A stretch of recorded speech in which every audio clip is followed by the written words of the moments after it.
What's going on, guys? Zennosh here, and today in this video of Exos Heroes, let's talk about FateCore Topaki, because this guy is going to make his debut real soon in this game. Yes, you heard me right. Looking into the notice right over here, which says FateCore chance increase, extremely passionate Topaki recruit. Yes, you heard me right. This guy is out there, and then like he is going to be available real soon for the recruitment, and you can recruit him starting October 22nd after maintenance till October 28, 2020, 1759 UDC. Okay, there we go, guys. All right, you can recruit this hero plus FateCore as well with a higher probability than the premium recruitment. And to spoil it to you guys is that this guy is a blue FateCore hero unit. That means this guy will be dropping at 0.5% chance rate, and you will be able to PD summon him after 28 multi-summons. So there we go, guys. And usually blue FateCore hero units are not really that good, but still we are going to review his skills and let's see if he's actually going to make any kind of contribution at all in the current meta. Okay, let's get this started, guys. Looking into his artwork, guys, he looks really cute, really awesome right over there. Now let's start talking about his skills. So let's start with the passive effect right over here, which says thrust. Okay, so just like any other defensive units, like let's say Valar and Barnabas, he is going to deal that thrust damage to the opponents, especially when he is attacked. So open taking damage deals damage 30% to and afflicts stun on the target for 5 turns when the skill hits, and it is on the basic version, so that means he is not going to gain any kind of extra mana thanks to this effect right over here called thrust. Okay, so that is real sad right over there, guys. Really lowest version of the thrust right over here. The next thing is the hard strike. Yes, he belongs to the Banga family. Yes, this is the time to welcome a new Banga family member, guys.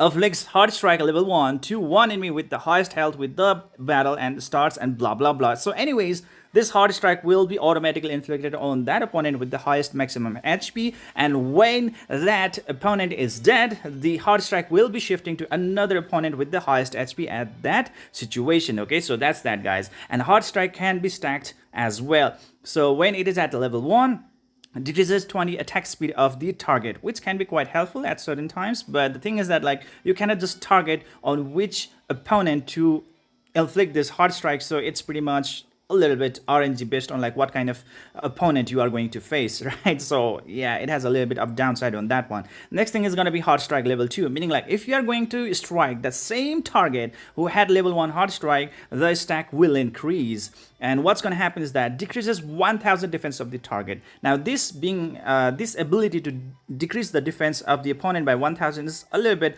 really helpful in the PvP battles, especially in the battle against the first guardian units, because this can be really helpful in order to get rid of those first guardian units right off the bat, because they really do excel on their defense stats, and when you decrease their defense stats, it's going to be really good. But when you are trying to use this skill in the chapter 12, or let's say the path of trials, this definitely is not going to work out, because the opponents just do have tremendous amount of defense points, and that can be I mean like 1000 defense deduction is nothing at all over there, guys.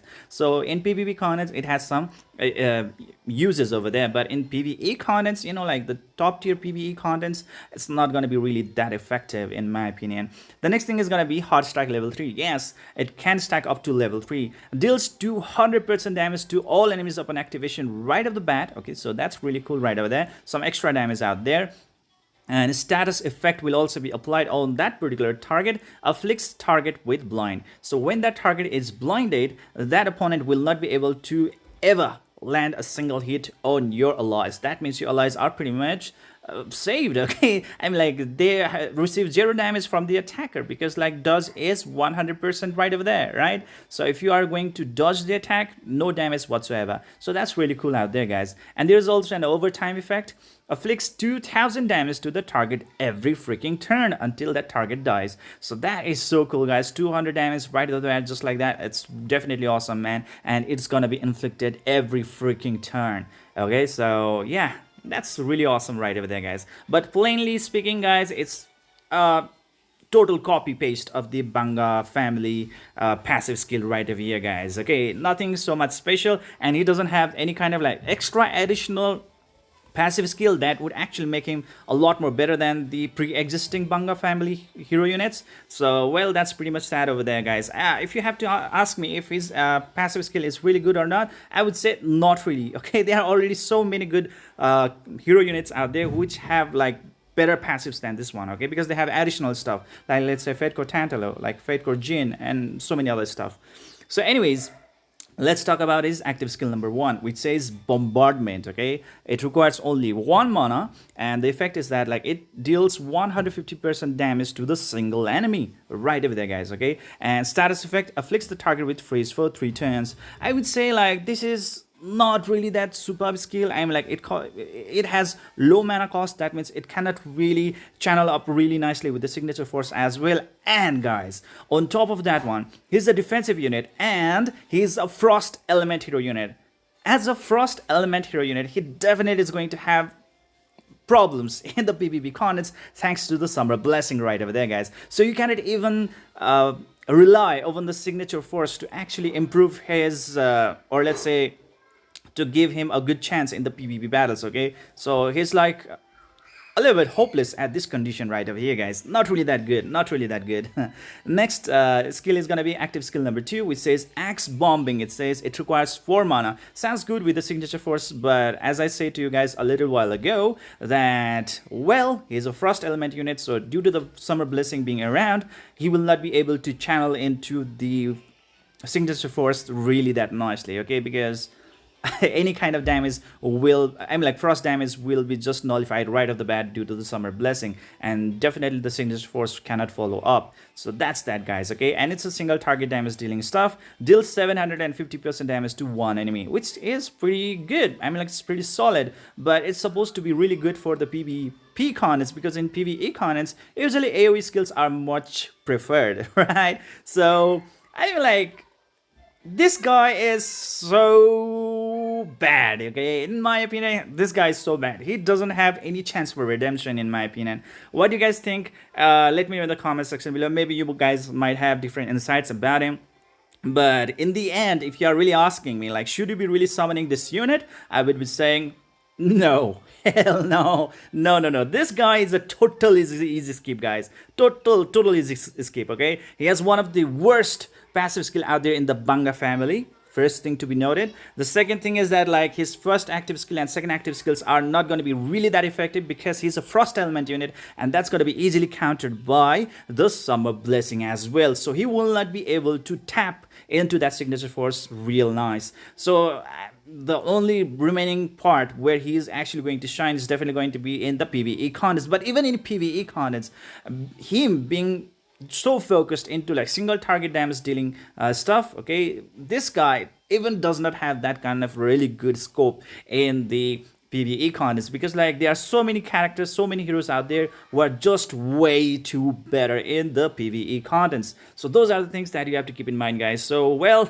in the end, man, this guy is shit. Okay, so let's look into the another stuff right over here. As a blue FateCore hero unit, definitely he provides the buff for the other units of the same nation. Okay, so there we go, guys. Buff effect. Attack is going to be improved by 1%, defense by 1%, health by 6%, and the combat power by 2%. Okay, and looking into his FateCore ability, well, his attack is going to be improved by 49 points, defense by 81 points, health by 389 points, and combat power by 16,200 points. Well, his attack is not good, defense pretty good, health pretty awesome. Okay, so that you have to really give it to him, man. I mean like his defense and health points, those are real good. All right, so let's look into the target hero. I mean like which are the heroes that he's actually going to provide the buff if those are put in the same team. Okay, so he's from the North Von Frosty region. That means he's going to provide those buff to Shufraken, Valentina, Ramjay, Bernadette, and Anastasia. Shufraken being the current meta, so definitely that's going to be quite useful right over there, guys. But well, as I told you guys a little while ago, this guy is just too shit, man. It's so bad. Legendary characters like Degas, Ridmary, Brooks, Sharpen, blah blah blah, rare, blah blah blah, magic, blah blah blah. Okay, so those are the things right over here, guys. All right. Anyways, the most notable fated hero unit is definitely going to be the Shofraken and the Valentina. All right. The thing is that like in the Shofraken team, he definitely is not going to get any place at all. Okay, unless you guys are really crazy about collecting all those Banga family hero units, then that's different case scenario. But well, looking into this situation right over here, he's just all right. So anyways, right over here, just as I told you guys earlier, 0.5% chance for him to drop. That is total bullshit. And the next thing is that he is going to be PD summon after 28 core mileages. That is another big bullshit. All right. So, well, this guy really does not deserve your Zez. Okay. That's all I have to say to you guys. Okay. Next thing is that when is the period is going to be starting, right? So October 22nd after maintenance till October 29 March for this exclusive weapon of the Topaki. Okay, so right away guys, it's pretty much the same as before, and as always I've always said to you guys, don't ever spend your cess for this shitty item called the exclusive weapon. I mean, like, yes, these weapons are good, I'm not saying they are bad, but well, the amount that they are actually demanding for you to summon this kind of materials, it's just not really that valid in my opinion. Okay, you can obtain an exclusive weapon at a certain rate, and it also has 0.5% chance of drop rate. I mean, like, how dare they, man? It's like, what the hell? I'm like, what are they thinking about it? 0.5% chance drop rate for the exclusive weapon. That is totally BS, man. And 28 core mileages as well. I mean, like, they have given it the same value as that of the hero unit, which I think is totally BS, man. That's really not good. So anyways, in the end, as a summary, this guy is just shit. Is not going to really help you a lot in your battles. There are so better units out there who is going to provide you much better platform or leverage in the battles than compared to this unit right over here. And guys, basically, he is a rare unit. Not even a legendary or not even a fated hero unit, okay? So definitely is going to lack a lot in these stats. Yes, he's going to have a definite heavy loss in the stats, okay, heavy penalty on his basic stats, and that definitely is not going to make him really that good as well. So definitely a big no when it comes to trying to pull or summon for the FateCore Topaki. Okay, so that's that, guys. I hope you enjoyed this video. Please don't forget to hit the like and subscribe button to keep on enjoying the contents of my channel. See you guys in the next video.